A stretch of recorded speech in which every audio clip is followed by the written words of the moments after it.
Hello everyone, my name is Alex. I'm a 2000 rated over-the-board chess player, and in this series we're trying to climb to 2200 rapid elo on chess.com, where I'll be trying to explain my thought process as best as I can for your education and entertainment. And welcome to the new Chess Centurion setup. Again, my apologies, uploads have been horrific recently. I've been insanely busy moving places and moving in with my girlfriend, and now things seem to be settling down a bit. I finally have internet as of this morning, and I have a desk sorted, a chair sorted, etc. So we're back in business with a caro-kann type structure. This is technically the caro-kann defensive system against the English opening. And in many ways, it will resemble a Slav defense, which of course resembles a caro-kann. And my opponent goes d4, which transposes into a normal Slav defense after knight to f6. Of course, we're trying to just lend as much support to the d5 pawn as we can without playing pawn e6 for the time being, because e6 would of course block in our light squared bishop. So like in this position, for example, I think bishop f5 is wrong because queen b3 is a big problem with the double attack on d5 and b7, and you can get in a lot of trouble with it. So personally, I just play pawn e6 here, which is the semi-Slav defense. And the semi-Slav is a very interesting opening. My opponent goes bishop g5. We're going to go knight bd7, the natural developing square for this knight. And so, okay, my opponent goes pawn e3, which changes things slightly. If, for example, he would have gone e3 in this position, which is the quiet Slav, as in quiet, like shush, then effectively our game plan would be to either break with pawn e5 or pawn c5, and either develop the bishop to b7 or out this way after e5 is played, right? But in this particular line, we have this move queen to a5, which is the Cambridge Springs defense. And this is actually one of my favorite openings, just in general. I mean, I think I played against like a 2200 in Blitz the other day on the train. And he fell into like a very, what I consider to be simple trap in the Cambridge Springs. And it's difficult to play against this, because what we're effectively saying is, okay, we're going to pin your knight to your king. Knight to e4 is going to be very, very uncomfortable to deal with. We also have threats of taking on c4 and opening up attacks on this bishop, right? We have bishop to b4 on the way to increase the pressure on this knight as well. So the best, like, I think taking on f6 is definitely an option. But of course, you do give away the bishop pair. And the counter argument would be for white, okay, I give up the bishop pair by taking on f6, but I stop knight e4, although I will take back with the knight, and I still have this. But after something like taking bishop d3, stopping knight to e4, that's definitely a viable way to go. And although he gives me the bishop pair, I mean, my light squared bishop isn't that good. It's going to be difficult for me to play pawn to e5. So bishop takes f6 is an option. The best move, though, is knight d2. And I mean, if somebody doesn't know the theory, and judging by the amount of time my opponent's currently spending, I don't think he knows the theory. Knight d2 isn't a very natural move at all. I mean, yeah, knight d2, the point is to break the pin on the knight and support c4 and defend e4. That's the point of it. But, you know, it looks a bit silly to be not undeveloping your knight, but bringing your knight backwards when, you know, you want to develop this bishop, you want to get castled, you maybe want to play e4 at some point. Those are the more natural ideas. So my opponent does take on f6. We're going to take back. The game that I was referencing, I think my opponent played pawn a3. I played knight e4, and he played pawn to b4, and then I played take, sacrificing the bishop, and I went on to get a very nice position. I think it was like rook c1, knight c3, queen d2, and knight a2, forcing a queen trade, and after take, that might have been against an FM, actually, now that I'm thinking about it. But anyway, my opponent takes on f6. He's also spent a few minutes thinking about this, which is great for us. And still, he has to consider what is he going to do about knight to e4. Now, taking on f6 also eliminates the issues of me taking on c4 and attacking this bishop, right? I mean, currently it's defended, but if my knight gets to e4, it will be attacked twice if I take on c4, right? So that could be a problem. So my opponent goes bishop d3, makes sense. Potentially preparing e4, also probably trying to stop my knight from coming to e4, which would be very annoying. So we could go bishop b4 here, but after a move like rook c1, we have no... Okay, maybe not rook c1, because I can probably take on a2. Maybe. Yeah, maybe. I don't know, bishop b4, queen c2, and I mean, we have no attack. It's a bit of a waste of time, in my opinion. So more natural to me looks to be something like bishop d6 in castles. And I mean, if my opponent takes, we'll take back, open up our light square bishop, fantastic.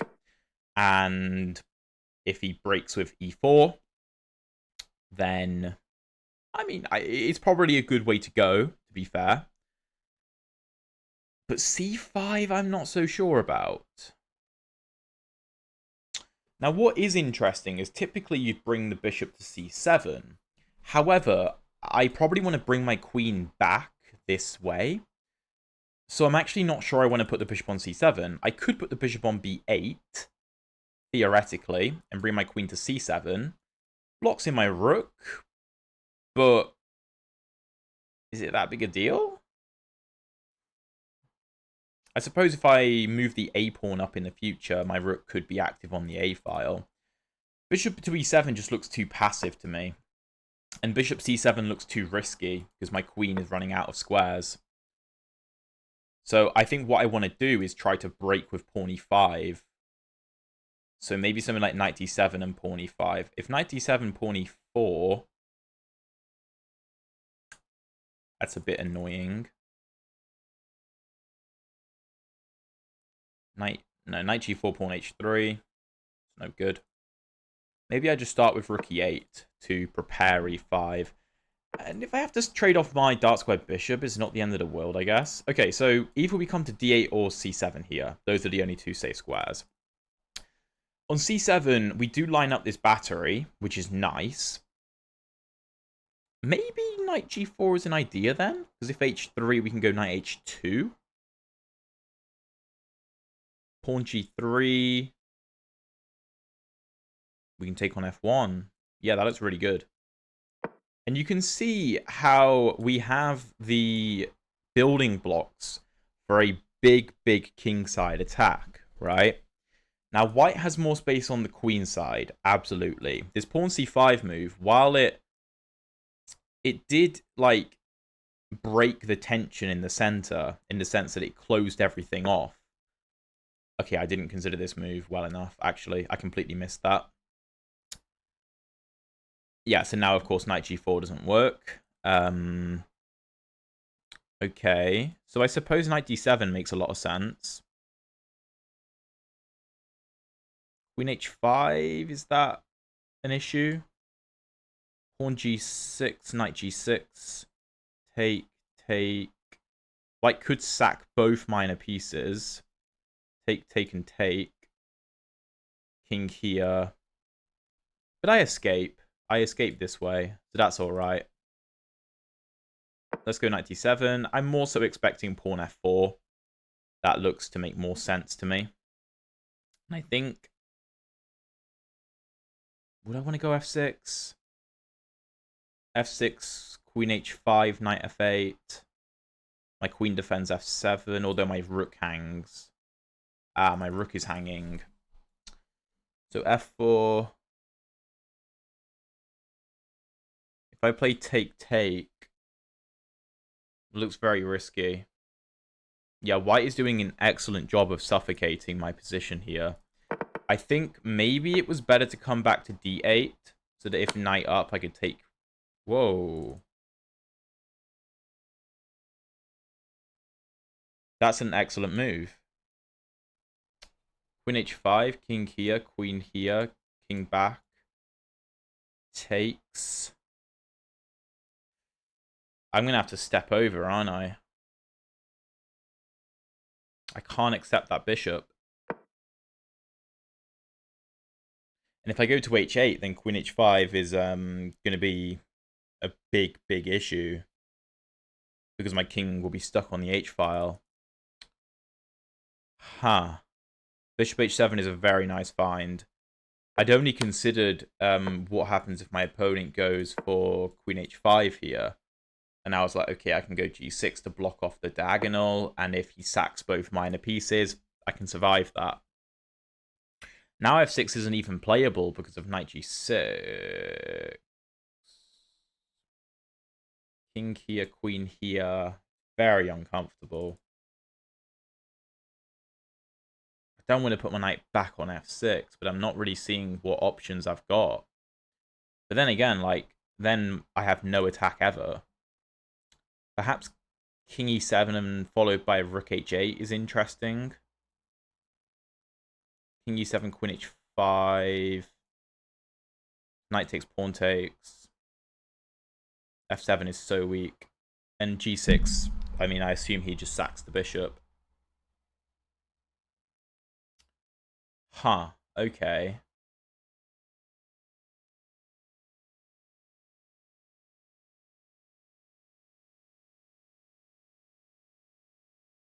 Do I go g6?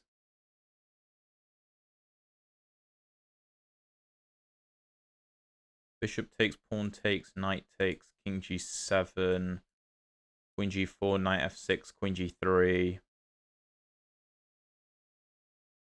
knight h5, queen g5.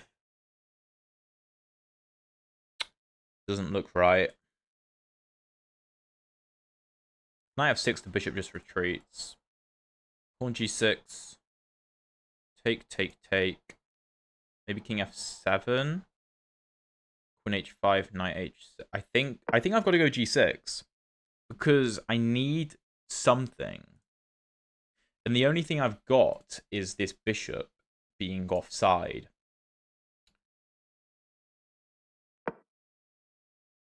Now, I can't play take, take, and then g6 because then g6 is hanging because the f-pawn is pinned. So I have to do it like this. So now, for example, I suppose I'm threatening take, take, and king to g7. And the bishop is lost. You know, potentially I could go knight to f6 to go after the bishop. But he will sacrifice on g6, get 3 pawns for the piece. And my king is completely exposed. But worse than that is the fact that my rook and my light squared bishop just don't do anything. I mean, even my dark squared bishop doesn't really do anything because this pawn on e5 is so constrictive. Huh. It's interesting because maybe bishop d6 was wrong. I can't believe that, though. Bishop c7? Pawn a3? I mean, my queen is stuck because b4 is going to trap the queen. I mean, like, bishop d8, queen c7 looks ludicrous. So, I don't know. I'll check with the engine after the game, of course. This is tough. This is tough. Maybe this will be... maybe an example of successfully escaping a very dangerous position, because this looks incredibly dangerous. But I don't know. My hopes aren't really high. However, it's also, I would say, a sign of a good player to be able to get stuff out of games that they probably shouldn't be able to, in the sense of, like, just looking at this position, there's no way I should draw this or win this. So if I can do either of those things, that would be fantastic. You know, like, I mean, obviously, but I think that's something that higher level players tend to be able to do better. And this is what this g6 move is to me. To me, this g6 move is the risky play to try and hope that we can break out of this. Because, I mean, you know, what else do I do? Like, if I take here, to me that feels like resignation. If I play a move like a5, I mean, the bishop just retreats, maybe to c2. and it feels like resignation. Like, I have to try to go after this bishop, because that's all I've got, if that makes sense. Also, this bishop just really sucks. I mean, to be fair, I can go b6 and bring it out this way later on, so that shouldn't be too big of a problem. But for the meantime, yeah, we are trying to win this bishop and not get checkmated in the process. And this is a big decision for my opponent, which is why he is spending so long on it, which feels like a good idea to me from his perspective, because if he can just shore up this position, take his extra material, or get a position where he sacks a minor piece for 2 pawns, and because he's already up a pawn, he'll be up 3 pawns. If he can get a position like that, where I don't have any significant counterplay, he should probably win this. But I'm thinking if bishop takes, pawn takes, knight takes, king f7, I feel like I've got a chance there, because queen h5 is met with knight to f6. And I feel like I'm not going to say I'm better by any means, but I'm okay. Like, I can survive, maybe. And he does take. Now, I can't take, because if pawn takes, the bishop doesn't hang because the f-pawn is pinned, so I have to accept this. The only thing I'm thinking is if I go something like king f7, queen h5, knight f6, queen h6, then knight to e5 could be a problem. Because, I mean, yeah, what do I do? King g7, queen g4, knight f6, queen g5.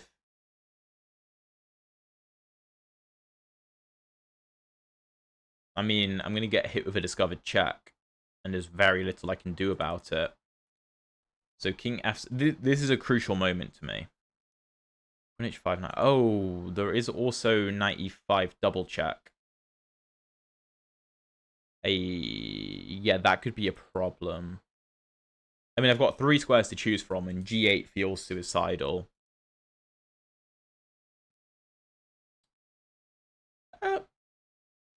Maybe that's the best play. If queen h5 going after the h8 square...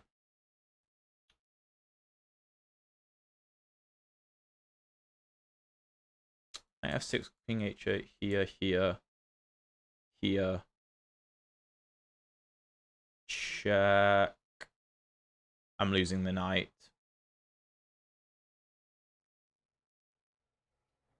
Yeah, I'm losing the knight there. King g8, queen h5. Maybe then king g7? Queen g5. I think I'm going to go king g8. My idea is, if my opponent goes queen g4, I want to play like knight to f6 followed by queen g7. And then also my bishop can take on e5 as well, which is a bonus. But that's my idea, to try to block with my queen, to bring her into the game, because the lines I was looking at with king f7 and king g7, regardless of anything else, my queen just can't get over there to help out. And even if the king goes to g7, if the knight comes to e5, I won't be able to go to f7 because the knight controls that square. So that's why I'm going for this king g8 move. Again, this queen h5, queen h8 idea is concerning. And I think if queen h5, I might have to come up to g7, so my rook defends h8. And we may go into a very similar position than if I had gone like king g7 and queen to g4, right? We could end up in a very similar situation after king g8, queen h5, king g7, and queen g5. I mean, the queen can go to g4 and we can be in the exact same position as well. But if my opponent goes for the immediate queen g4, I think I'm okay. Because if knight f6, knight to e7 double check doesn't seem to work. Because after king f7, the knight and the queen are both hanging. That is a move I hadn't considered, though. That is terrifying. Or even this. Okay, what happens if I go knight f8? Knight e5, which cuts off my retreat on f7. No, I'm going to get stuck on the G and H files, and I'm going to get slaughtered. So knight f6, let's say. For g3. I do stop the queen coming to h5 or g4, though. So that's got to be the right move. It has to be the only move. I mean, I need to bring pieces to the king side, obviously. But if I can, I don't know, like rook g3, king f7, knight e5. I can't go to e7 because of rook g7 check picking up my queen, though. And I still can't take the knight if it goes back to e5 because my queen isn't out of the way yet. It does go rook g3. What about king h7? Stepping out of the way, preparing a move like rook g8. And if you give a check, I eat the knight. Maybe something like queen c2 is a problem. Just lining things up. That doesn't look nice. What about queen h7? What about queen h7? Now, my opponent can give me a discovered check, but I don't think he has a useful one. I think this has to be the move. And now also, if the knight comes to e5, I can take it.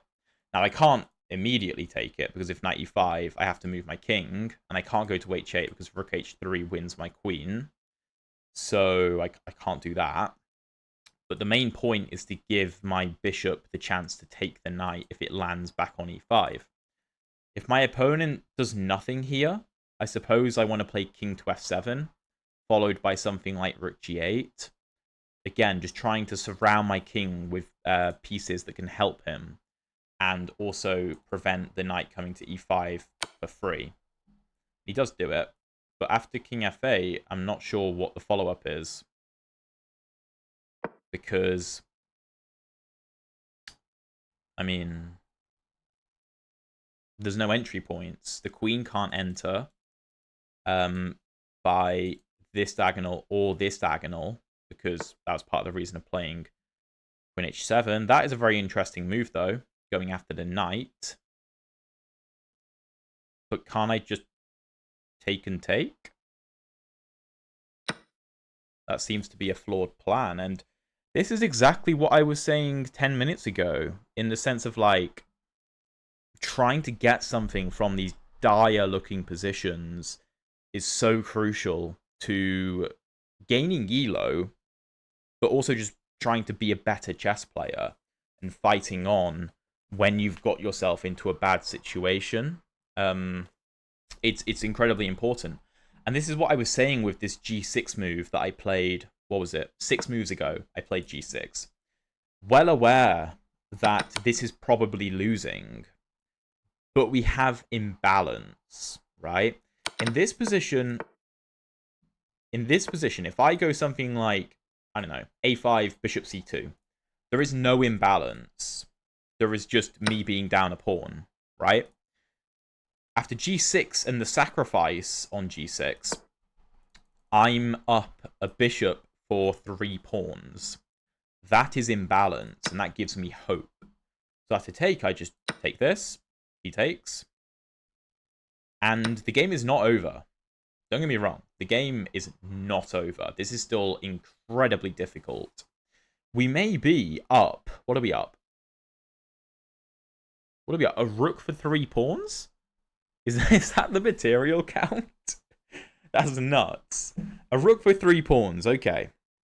But the game isn't over, despite how that might sound. Because, for example, if queen f6, I am terrified of a move like queen h5, threatening rook f1, some kind of check. I'm pretty damn scared of that. Now, maybe that's fine, but I'm also looking at a move like e5, because with my queen on g6, she controls the movement of this queen into my territory, which is super important. I also open up my light square bishop, because it needs to get out. I might be up a rook for 3 pawns, but this is the rook. It's not participating in the game at all. So I need to open this, I need to open this, and by opening up my bishop, I can open up my other rook and actually have my material felt, right? That's my strategy. And after something like take and take, I'm very confident I can win this, because I'm trying to create weaknesses in the white position.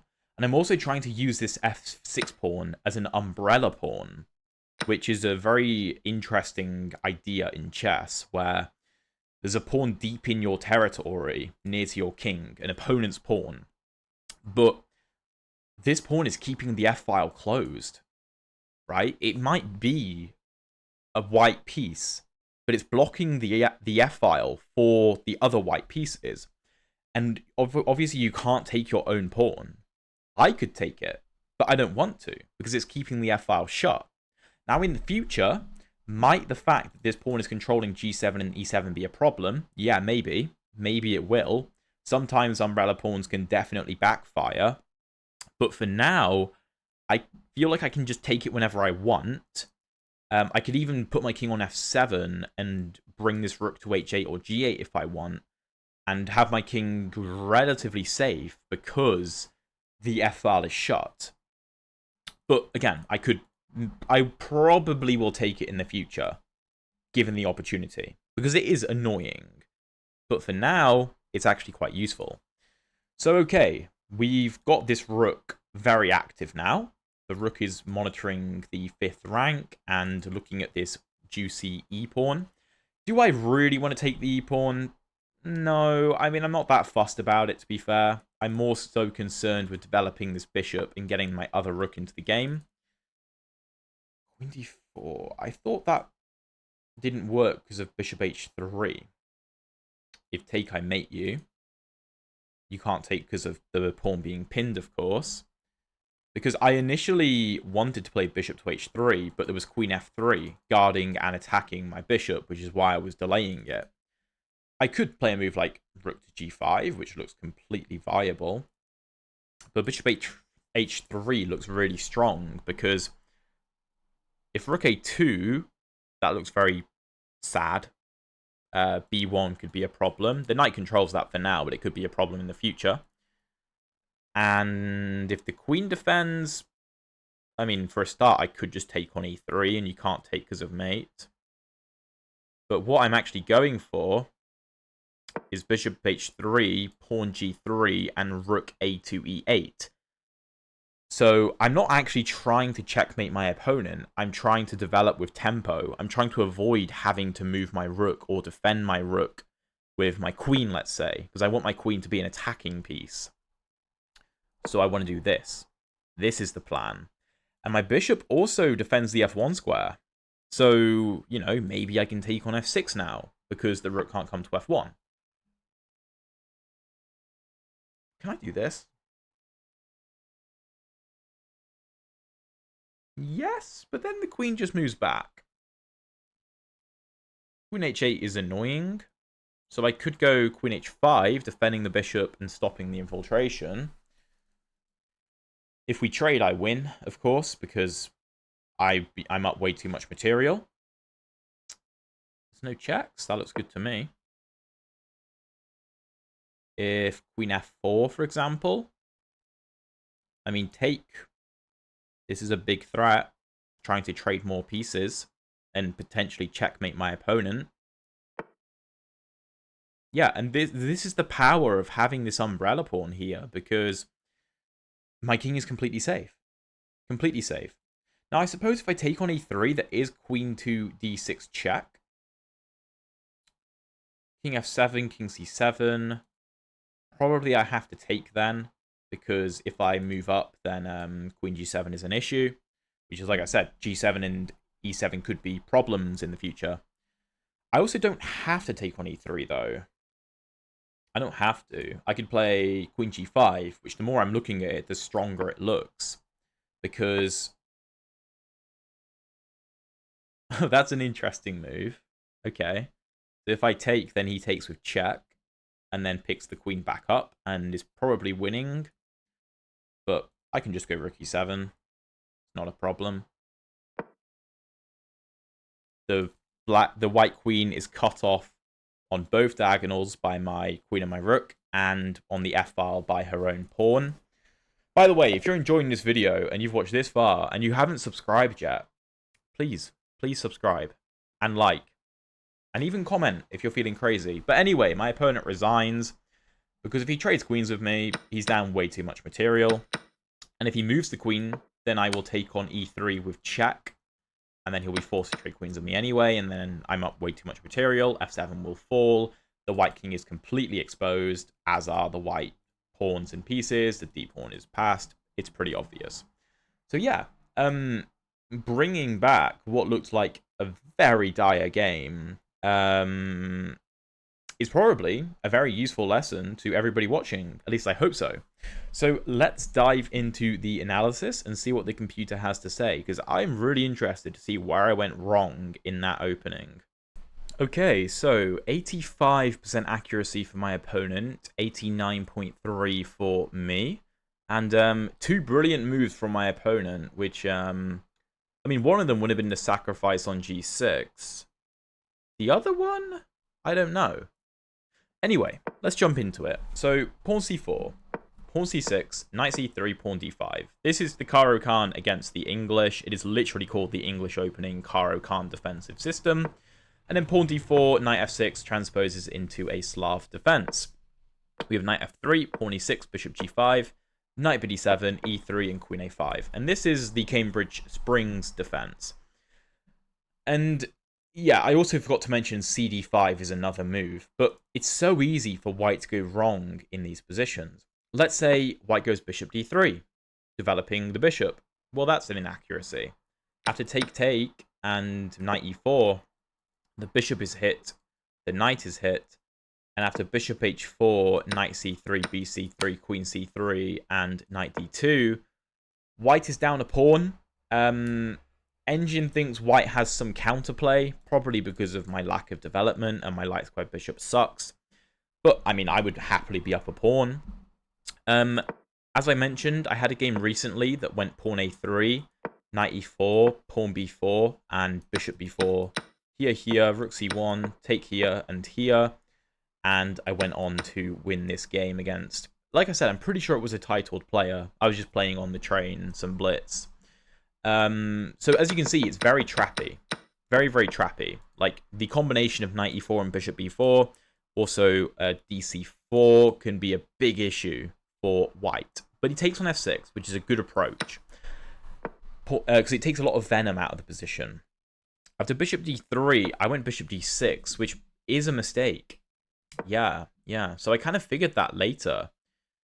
So the best move is bishop b4. But see, I couldn't figure out what my plan was after queen c2. Engine wants dc4, bishop c4. Pawn c5.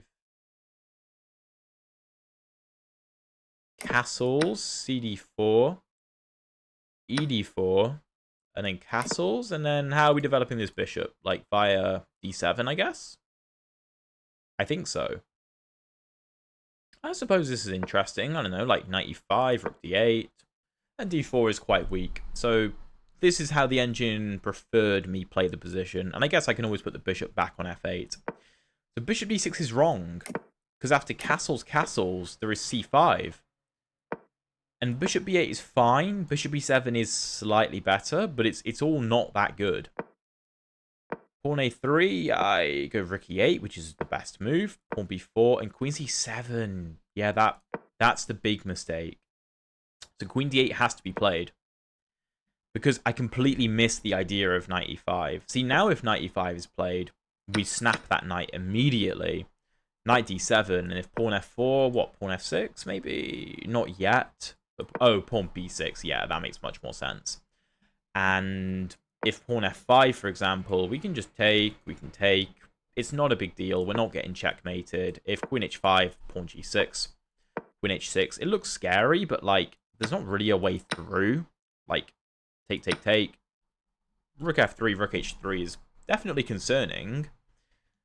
Like, rook f3 in this position.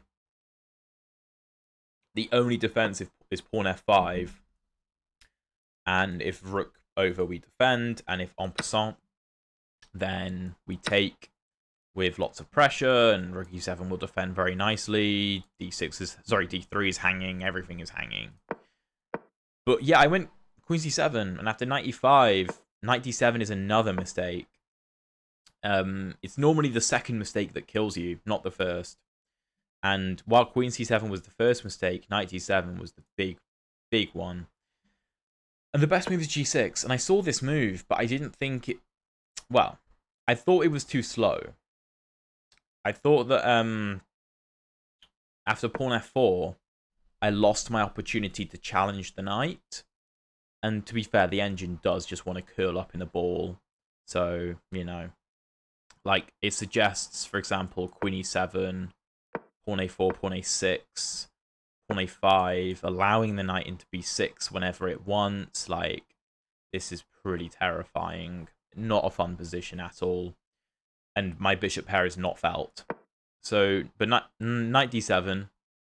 Here I was expecting pawn f4, which is still better for white. And knight f8 is the best move for me, which I was considering. G6 is also good, which I was considering. There was f5, which I momentarily thought about, but I didn't like the look of. But yeah, I completely missed bishop h7. And I can't take this. Because queen h5, I have one move, and then take, and then here, and then take, and then it's game over. Although, to be fair, it is more accurate to do this, because then it comes with check. But there's no defense. So I also can't really go king h8, because I was terrified of queen h5, although the engine thinks this is okay. I have to take if take. Oh, I missed that, to be fair. But king f8 is the same as king h8. And here, f4 is the only good move. It's the only good move. If you take on d7, I'm actually okay here, kind of. Like, you can retreat the bishop, and I can go pawn e5, and these cannons are going to open up. And it's playable. Kind of playable. Kind of playable. Like, the engine suggests this line, which is pretty funny. Like, queen h7, ed4. I don't know if I'd play ed4 here, opening up my king like that, but engine is unafraid. What's wrong with pawn e4? Oh, pawn f3. That's a nice counter shot. But yeah, f4 is by far the best move. We go g6, which is the best move, but it's risky. And I know it's risky. And my opponent takes, and he takes, and we go king g8. Engine prefers king g7. I thought king g8 was better. But this is the thing. The best move here is queen h5, which I saw, and I was trying to find ways of defending. I landed on king g7, engine prefers knight f6, but I thought I calculated a line where I lose instantly. After knight e5, king e7, queen g7, king d8, and queen f6, and queen f6. So yeah, it's instantly losing. But my opponent goes rook f3. Knight f6 is the best move. It's the only move to try and defend. And here I felt like I was okay-ish. Like, after rook g3, queen h7 is again the only move. I wanted to go king h7, but I thought I was lost after queen c2, which I am. I'm running out of squares very, very quickly for my king. So queen h7 I thought was really smart, because yes, this is a discovered attack, but the knight has nowhere useful to go. Like, knight e7, I mean, king f7, and we're fine. We're absolutely fine. So knight e5 is the best move. But after king f8, rook g6 is a blunder. The best move is rook h3. And after queen to g7, the engine wants to either repeat or go queen e1 to bring the queen in this way. which is a nice idea. But rook g6 blunders. Bishop e5. Of course, if you take, I take with a bishop. So I have to take and take and take. This move e5, I was very, very happy with. Because, you know, a move like queen f6, we're still winning. But white has chances after queen h5 and rook f1. Like, here, I only have 2 moves that survive. And it's king e7 and queen g7. Now, I did see this idea of king e7. But, like, why would I want to do this? Why would I want to get into this? This is ridiculous. Like, here again, I have 2 moves. Everything else loses. I mean, they're relatively obvious moves, I suppose, but there's no need. e5 keeps the f-file shut, keeps this queen from infiltrating, and gets my pieces ready to go into the action. So I have to take, queen d4. I find this nice move, bishop h3, which I was very happy with. The reason I didn't go for this immediately was because of queen f3, guarding and attacking. The engine suggests doing this and taking on e5 because it thinks that the white position is too scattered, I guess. We're up an exchange, and we're going to collect some more pawns, but this is unnecessary. The knight can be tricky. So queen d4, bishop h3, you have to defend somehow. The engine says queen c2 is mate in 5, which admittedly I completely missed this idea. Because if rook a2, there's rook f5, and if you take my queen, I mate you. But rook a to e8 is more simple. My opponent goes queen h4. Queen h5. I mean, the engine likes rook h5, but I figured the queen goes back. And again, it finds this queen c2 line, which I missed. But I'm happy to just offer queen trades. Because the moment the queens come off the board, the game is over. And my opponent finds this interesting pawn f7 move. If I take, I throw the game away. It's technically a draw in this position. Because while I'm down 2 pawns, the white position is very... What's the word? Like, constricted. I control the only open file. The white king is not in good stead. He's up 3 pawns, but my bishop is controlling all of them for the time being, and his pawns are quite weak. I've got a pass d pawn. But it is a draw with good play. Like, rook c1, pawn d4, knight d1. If I take, I'm losing. But, yeah. Rook e7 is all I need to play, and my opponent resigns because either he takes me, and then I'm up a rook, or he moves the queen somewhere. I mean, anywhere you go, you only have 3 safe squares, and all of them result in a queen trade after queen e3. So, of course, this is completely winning. So, yeah. Digging our way out of a very deep hole there, which very happy to be able to do. And hopefully you guys enjoyed the video and learned a lot. Hopefully you like the new setup. If there's any issues with it, I don't know if there's background noise or anything. I don't think there is, but please do let me know down in the comments. As always, thank you so much for watching. If you want to see a slightly more successful Cambridge Springs defense, check out the video up there. And if you want to see the previous episodes of this climb to 2200, check out the playlist down here. Thank you so much for watching. I'll see you in one of those videos.